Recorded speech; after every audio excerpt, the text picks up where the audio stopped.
Assalamualaikum students, I'm a chemistry teacher Mohammad Usman, class 9 का chapter number 8 और जिसका नाम है इलेक्ट्रोकेमिस्ट्री। क्लास 8 का इलेक्ट्रोकेमिस्ट्री का चैप्टर नंबर इलेक्ट्रोकेमिस्ट्री केमिस्ट्री का चैप्टर नंबर 8 एक बहुत इंटरेस्टिंग चैप्टर है, बहुत मजेदार चैप्टर है और उम्मीद करता हूँ कि इसे पढ़ने के बाद आपको मजा ही आएगा।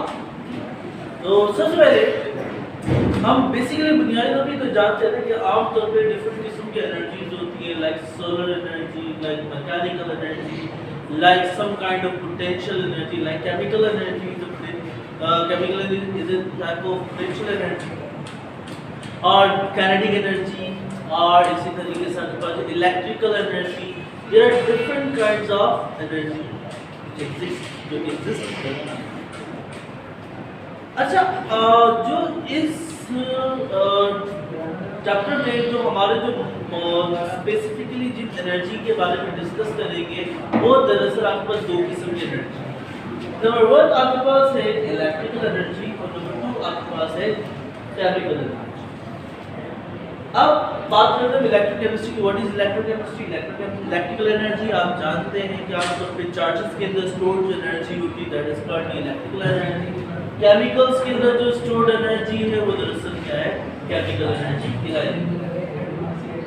दोनों आपको इलेक्ट्रिकल एनर्जी और पोटेंशियल एनर्जी, दोनों केमिकल एनर्जी, दोनों पोटेंशियल एनर्जी हो सकती है। इलेक्ट्रोकेमिस्ट्री, अब इलेक्ट्रोकेमिस्ट्री है क्या? ये चैप्टर नंबर 8 जिसका नाम इलेक्ट्रोकेमिस्ट्री का है क्या? पीछे डेफिनेशन लिखी हुई है, आप बुक के अंदर भी डेफिनेशन लिखी है, आपको नोट्स के अंदर डेफिनेशन भी लिखी होगी। खैर दो डेफिनेशन को, दो एनर्जीज को कंसिडर करना, इलेक्ट्रिकल और केमिकल।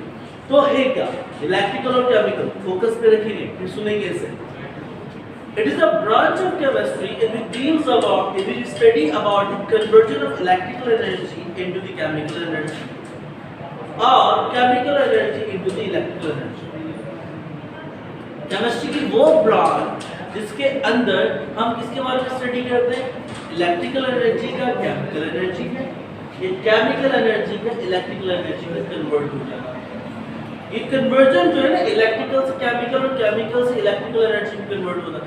इस कन्वर्जन की स्टडी हम इसमें करते हैं। मिसाल सबसे most common example chemical energy के इलेक्ट्रिकल एनर्जी में तब्दील होना। आपके पास सेल होता है, बैटरी या लेड सेल जिसका आपको उसके लेड केमिकल मौजूद होता है और जिंक वगैरह डिफरेंट किस्म के केमिकल्स मौजूद होते हैं। वो सेल जो रिमोट पे लगता है वो दरअसल केमिकल्स होते हैं उसके अंदर। वो केमिकल्स क्या करते हैं? Electrical energy. और आसान एग्जांपल हम देते हैं, यहाँ आपके पास जो है आपकी बैटरी जो मोबाइल बैटरी होती है, आपने उस मोबाइल बैटरी के पीछे आपने देखा भी होगा लिखा होता है Li+I बैटरी। अगर नहीं तो आप अपने मोबाइल की बैटरी क्या कर सकते हैं? चेक कर सकते हैं। उस पर लिखा होगा Li+ आयन बैटरी यानी लिथियम। सब जानते हैं आप लिथियम आपके पास जो है ग्रुप 1A का आपके पास क्या है? एलिमेंट है। तो लिथियम एक केमिकल सब्सटेंस है, तो वो lithium chemical substance electrical energy आपके मोबाइल को इलेक्ट्रिसिटी देकर चला रहा होता है। सही है। और यही आप देखिए आपके पास इलेक्ट्रिकल आप chemical energy electrical energy produce करते हैं। और आपको उसके एग्जाम्पल भी दी गई है कि उसने कहा एक अदद नींबू ले, लेमन ले, लेमन के अंदर जिंक और एक अदद आपके पास जो है कार्बन एक और स्ट्रिप जो उसने कहा कि नींबू के अंदर इंसर्ट करेंगे और देन आप उससे जो है बल्ब को जो है रोशन कर सकते हैं। है तो आपके पास जो है डिफरेंट किस्म के तरीके जिसमें आप इलेक्ट्रिकल एनर्जी केमिकल एनर्जी को इलेक्ट्रिकल एनर्जी में कन्वर्ट कर सकते हैं। अब इलेक्ट्रिकल एनर्जी केमिकल एनर्जी में कैसे कन्वर्ट होती है उस चैप्टर में हम डिटेल में करेंगे, डिस्कस करेंगे। फिर अभी इसे एक हिस्से की एग्जांपल मेरा करिए, दूसरे हिस्से की एग्जांपल दूंगा आप कंफ्यूज हो जाएंगे, समझ में नहीं आएगी। तो लिहाजा अब इसे ये केमिकल एनर्जी इलेक्ट्रिकल एनर्जी में कन्वर्ट होती है। बैटरी की एग्जांपल दी, मोबाइल बैटरी सेल्स वगैरह जो होते हैं उनकी एग्जांपल मैंने आपको दी। बाकी इलेक्ट्रिकल एनर्जी केमिकल एनर्जी में कैसे कन्वर्ट होती है उसको हम आगे मजीद चैप्टर में डिस्कस करेंगे। सो लिहाजा इलेक्ट्रोकेमिस्ट्री में रिपीट अगेन आते हैं केमिस्ट्री की वो ब्रांच जिसमें हम किसके बारे में डिस्कस करते हैं, इलेक्ट्रिकल एनर्जी के केमिकल एनर्जी में और केमिकल एनर्जी के इलेक्ट्रिकल एनर्जी में कन्वर्ट होने के बारे में। या भी आप आसान अल्फाज में इस तरीके से लिखते हैं जैसे मैंने लिखा है, it is a branch of chemistry that deals with the conversion of electrical energy into chemical energy and vice versa. यानी ऊपर जो लिखा है उसका उल्टा, यानी यहाँ पे लिखा इलेक्ट्रिकल एनर्जी से केमिकल एनर्जी, तो वाइस वर्सा का मतलब क्या होगा, केमिकल एनर्जी से इलेक्ट्रिकल एनर्जी। और आगे और कह रहा है it also deals with the chemical changes due to electrical energy, और जब किसी भी सब्सटेंस में से इलेक्ट्रिसिटी पास होती है उसके लिए किस किस्म के केमिकल चेंजेस होते हैं उसके बारे में भी हम इलेक्ट्रोकेमिस्ट्री में डिस्कस करेंगे। ये तो बहुत ब्रीफ डेफिनेशन है, आप इसे मजीद और डिफाइन कर सकते हैं, लेकिन फोर्थ स्टैंडर्ड 9 इट्स इनफ, ये बहुत है, काफ़ी है। इलेक्ट्रोकेमिस्ट्री क्या नहीं समझे तो आप देख सकते हैं, इसको रिपीट है। नेक्स्ट टॉपिक हमारे पास जो है वो है इलेक्ट्रोलाइट्स और नॉन इलेक्ट्रोलाइट्स, बर्फपाश और गैर बर्फपाश, जिसे उर्दू में कहते हैं। इलेक्ट्रोकेमिस्ट्री को इलेक्ट्रोकेमिस्ट्री कहेंगे। कहना चाहे तो शायद बरक़ी कीमिया कह दिया होगा इन लोगों ने। अब इलेक्ट्रोलाइट्स क्या होते हैं, नॉन इलेक्ट्रोलाइट्स क्या होते हैं। देखिए नंबर 1 आपके पास एक तो होते हैं आपके पास मेटल्स, सही है, यानी वो सॉलिड स्टेट में कंडक्टर्स होते हैं, या कंडक्टर्स होते हैं। सॉलिड स्टेट में अपने में से इलेक्ट्रिसिटी को पास करते हैं, like iron, like copper, like gold, like silver and ETC वगैरह वगैरह। ये डिफरेंट किस्म के मेटल्स हैं, they are able to conduct electricity, अपने से इलेक्ट्रिसिटी को क्या कर सकते हैं, पास कर सकते हैं at the solid state of solid state. अब कुछ मटेरियल्स ऐसे हैं जो कि अपनी सॉलिड स्टेट में इलेक्ट्रिसिटी को पास नहीं करते। मेटल्स क्या सॉलिड स्टेट में अपनी से इलेक्ट्रिसिटी को पास कर रहे हैं, अब वो मूवमेंट करेंगे तो इलेक्ट्रिसिटी पास करेंगे। हाँ, अलबत्ता आपके पास इसके बारे में आपके पास जो मरकरी को कह सकते हैं कि मरकरी आपके पास क्या है, एक ऐसा मेटल है जो कि दरअसल आपके पास लिक्विड स्टेट में एग्जिस्ट करता है और इट में कंडक्ट इलेक्ट्रिसिटी और फिर से इलेक्ट्रिसिटी को पास करते हैं। है बाकी बात रही आपके पास जो मेटल्स जो है वो इलेक्ट्रिसिटी कंडक्ट करते हैं, और आपके पास जो है कुछ मटेरियल ऐसा है जो कि सॉलिड स्टेट में अपने से इलेक्ट्रिसिटी पास नहीं कर सकते। मिसाल के तौर पर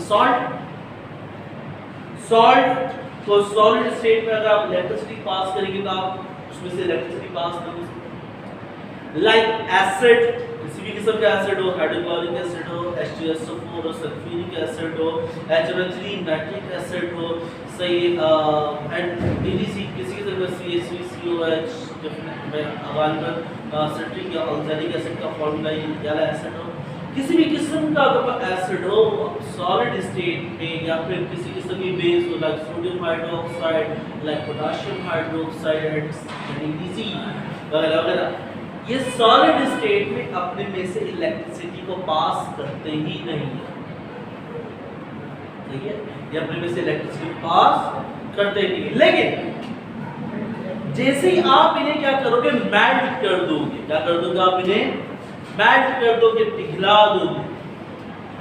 सॉल्ट है, एसिड है, बेस है, solid state, at solid state they are not able to conduct electricity, ये अपने में से इलेक्ट्रिसिटी को पास नहीं करेंगे। लेकिन एज यू मेल्ट देम, जैसे आप इनको पिघला दो या फिर आप इनको पानी में डिसॉल्व कर लो, यानी इनका एक्वस सॉल्यूशन बना दो, एक्वस सॉल्यूशन यानी पानी में उन्हें हल कर लो, तो क्या होगा, आप इनमें से इलेक्ट्रिसिटी पास कर सकते हैं। ऐसे material they are called electrolytes, इनको हम इलेक्ट्रोलाइट्स कहते हैं, यानी वो material at solid state they are not able to conduct electricity, but as they melt और when they dissolve in the water, या फिर वो पानी में डिसॉल्व किया गया, तो they are able, यानी वो काबिल हुए, they can conduct electricity through them, वो अपने में से इलेक्ट्रिसिटी को पास करेंगे। सही। तो आमतौर पे ऐसे सब्सटेंसेस जो सॉलिड स्टेट में अपने में से इलेक्ट्रिसिटी पास नहीं करते, लेकिन जैसे उनको पिघलाया जाता है या फिर उनका एक्वस सॉल्यूशन बनाया जाता है वो अपने में से इलेक्ट्रिसिटी पास करते हैं। ऐसे तमाम सब्सटेंसेस को हम क्या कहते हैं, इलेक्ट्रोलाइट कहते हैं। जैसे एग्जांपल भी लिखिए, सॉल्ट्स हो गए, एसिड्स हो गए और जितनी भी बेसिस हो गई, ये सारे के सारे दरअसल क्या है, इलेक्ट्रोलाइट है। डेफिनेशन भी लिखिए, all substances which are enable, यानी ई का वर्ड इस्तेमाल कीजिए, यानी positive, able to conduct electricity through its molten condition and aqueous solution। aqueous का लफ्ज aqua से है वाटर, यानी जैसे कि aquafina क्या था, वो पानी है। सही। aqueous solution यानी पानी में उसे डिसॉल्व कर दिया जाए या उसको मेल्ट कर दिया जाए। जैसे कि सॉल्ट को पानी में डिसॉल्व कर इलेक्ट्रिसिटी पास करेगा, या सॉल्ट को मेल्ट कर दे पिघला के इलेक्ट्रिसिटी पास करेगा। इसी तरह जितने भी एसिड्स हैं उनको आप पानी में डाल के इलेक्ट्रिसिटी पास करेंगे, आप उनको पिघला दो इलेक्ट्रिसिटी पास करेंगे। ऐसे इसी बेसिस के साथ भी एकदम सही है। दे आर कॉल्ड इलेक्ट्रोलाइट्स, तो इलेक्ट्रोलाइट्स कहते हैं। बिल्कुल इसी तरीके से आपके पास जो है ऐसे मटेरियल्स होते हैं, they cannot conduct electricity at the solid state or even at the liquid or the modern condition of the ecosystem। सही। ना वो सॉलिड स्टेट में अपने में से इलेक्ट्रिसिटी पास करते हैं, ना आप उसको पिघला दो इलेक्ट्रिसिटी पास करेंगे, ना उसे आप पानी में डिसॉल्व कर दो अपने में से इलेक्ट्रिसिटी पास करेंगे। लाइक शुगर, चीनी आपके पास सॉलिड स्टेट पे अपने में से इलेक्ट्रिसिटी पास नहीं करेगी, आप इसे मेल्ट कर दो इसमें से इलेक्ट्रिसिटी पास नहीं होगी, आप इसे पानी में डाल दो जब भी इलेक्ट्रिसिटी इसमें से पास नहीं होगी। तो वो बेंजीन लिखा हुआ, बेंजीन एक केमिकल सब्सटेंस, इसका फॉर्मूला C6H6 होता है, 6 कार्बन 6 हाइड्रोजन मिलके बेंजीन बुनियादी को फॉर्म करते हैं। सही है। तो ये भी आपके पास वो मटेरियल्स है, दे आर नॉन इलेक्ट्रोलाइट्स। ही नॉन इलेक्ट्रोलाइट्स होते हैं at solid state, they are not able to conduct electricity even their aqueous solution of molten condition as well. ये ना अपनी aqueous solution of molten condition में किसी electricity pass नहीं करते, जैसे कि शुगर एंड बेंजीन। ठीक है, आज के लिए इतना ही। बाकी इंशाल्लाह नेक्स्ट वीडियो में हम डिस्कस करेंगे इलेक्ट्रोलाइसिस ऑफ सोडियम क्लोराइड यानी कॉमन सॉल्ट, टेबल सॉल्ट की जो इलेक्ट्रोलाइसिस के हवाले से अपडेटेड सिलेबस भी देखेंगे, बस हिसाब से हम आगे कंटिन्यू करेंगे। बाकी जब तक आप इसे पढ़िएगा, इसे याद करिएगा और इसकी टेस्ट के लिए भी अपना आपको रेडी रखिए, क्योंकि जब आप इन वीडियोस को सुनने के बाद आप ट्यूसडे वाले दिन आया करेंगे तो उसका टेस्ट करेंगे। ठीक है, ख्याल रखिएगा। अल्लाह हाफ़िज़।